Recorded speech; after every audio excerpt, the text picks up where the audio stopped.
초대교회 위대한 여인들 다큐멘터리 11번째. 갑바도기아 교부들의 스승, 영성의 누나 마크리나.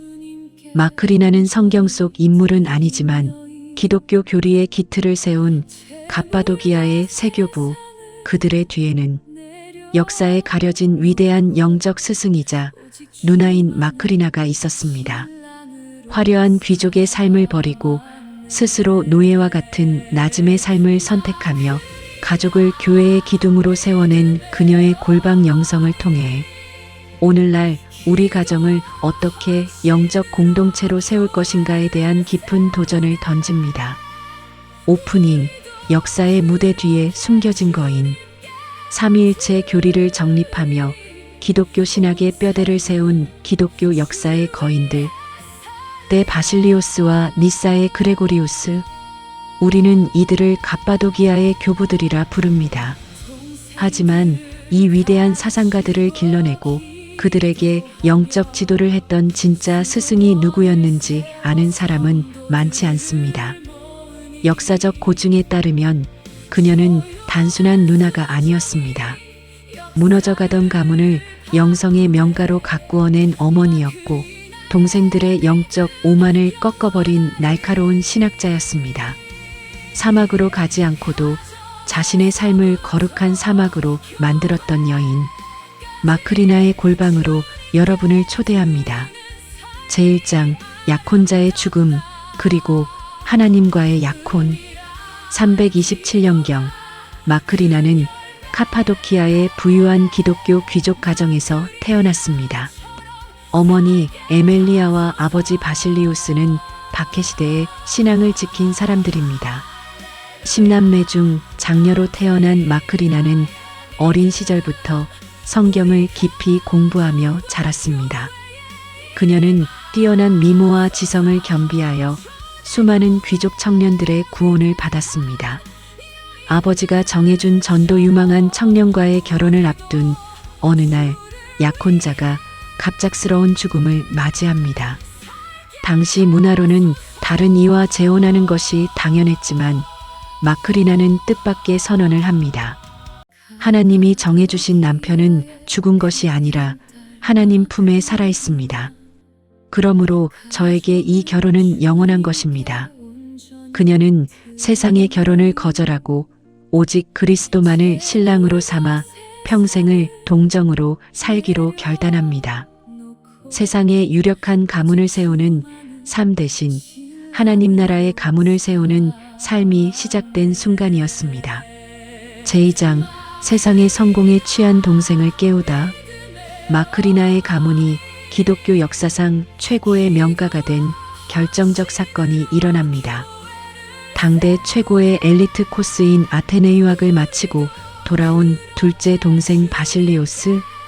그는 세상의 지식과 수사학에 취해 교만해져 있었고 심지어 교회의 영성을 시시하게 여기기 시작했습니다.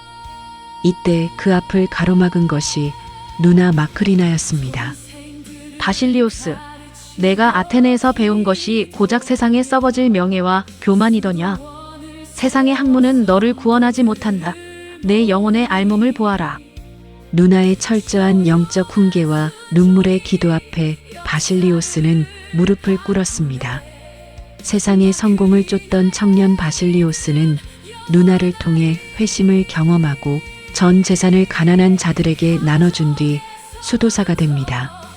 훗날 교회의 위대한 성자가 된 바실리오스는 바로 마크리나라는 영적 스승의 손에서 태어난 것입니다. 제3장 귀족의 집을 수도원으로, 노예를 자매로. 아버지가 돌아가신 후 마크리나는 어머니 에멜리아를 설득해 파격적인 개혁을 단행합니다. 가문의 거대한 저택과 영지를 모두 처분하거나 수도 공간으로 바꾸어 버린 것입니다. 더 놀라운 것은 관계의 전복이었습니다. 마크리나는 집에 있던 여종과 노예들을 모두 해방시켰습니다. 그리고 그들을 종이 아닌 자매로 맞아들였습니다. 귀족이었던 마크리나와 그녀의 어머니는 전직 노예들과 똑같은 옷을 입고 똑같은 음식을 먹으며 함께 손노동을 하고 밤낮으로 말씀을 묵상했습니다. 계급과 신분이 지배하던 로마 제국 한복판에서 오직 그리스도 안에서 하나가 되는 진짜 하나님 나라 공동체를 가정이자 삶의 현장에서 구현해낸 것입니다. 제사장 마지막 고백. 주님은 죽음의 공포를 깨뜨리셨나이다. 379년 동생 바실리오스가 죽은 지 불과 몇 달 후 마크리나 역시 깊은 병에 걸려 죽음을 맞이하게 됩니다. 동생 그레고리우스가 누나의 임종을 지키기 위해 찾아왔을 때 교회를 뒤흔들던 위대한 신학자 그레고리우스는 누나의 처참할 정도로 청빈한 모습에 눈물을 쏟았습니다. 귀족이었던 누나의 침상에는 이불도 없어 낡은 자루를 덮고 있었고 장례식에 쓸 옷 한 벌조차 남아있지 않았기 때문입니다. 그러나 니사의 그레고리우스는 누이의 마지막 순간을 기록하며 감동했습니다. 죽음을 앞둔 사람이 아니라 천국을 보고 있는 사람으로 보였기 때문입니다. 그러나 마크리나의 영혼은 그 누구보다 부유했습니다. 그녀는 울고 있는 동생 그레고리우스의 손을 잡고 위대한 부활의 신학을 고백하며 마지막 기도를 드립니다. 주님, 당신은 우리에게 죽음의 공포를 제거해 주셨나이다. 우리 삶의 끝을 참된 삶의 시작이 되게 하셨나이다. 흙으로 돌아가는 우리 육신을 나팔 소리와 함께 썩지 않을 것으로 다시 일으키실 주님. 내 영혼이 주님을 향해 갈 때 주님의 천사를 보내사 나를 영접하소서. 제5장 클로징. 오늘 우리의 골방을 향한 도전. 마크리나는 역사책의 첫 페이지에 나오는 인물은 아닙니다. 그러나 그녀가 없었다면 초대교회의 정통 신학을 수호했던 갑바도기아의 교부들도 없었을 것입니다. 그녀는 사막으로 도망치지 않았습니다. 자신의 가정을 수도원으로 만들었고 자신의 일터를 거룩한 예배당으로 바꿨으며 만나는 모든 이들을 그리스도의 제자로 길러냈습니다. 세상의 화려한 성공과 스펙을 자랑하는 오늘날 마크리나는 우리에게 질문을 던집니다. 당신의 가정은 영적 공동체입니까? 당신의 삶은 누군가를 거룩한 성자로 길러내는 스승의 삶입니까?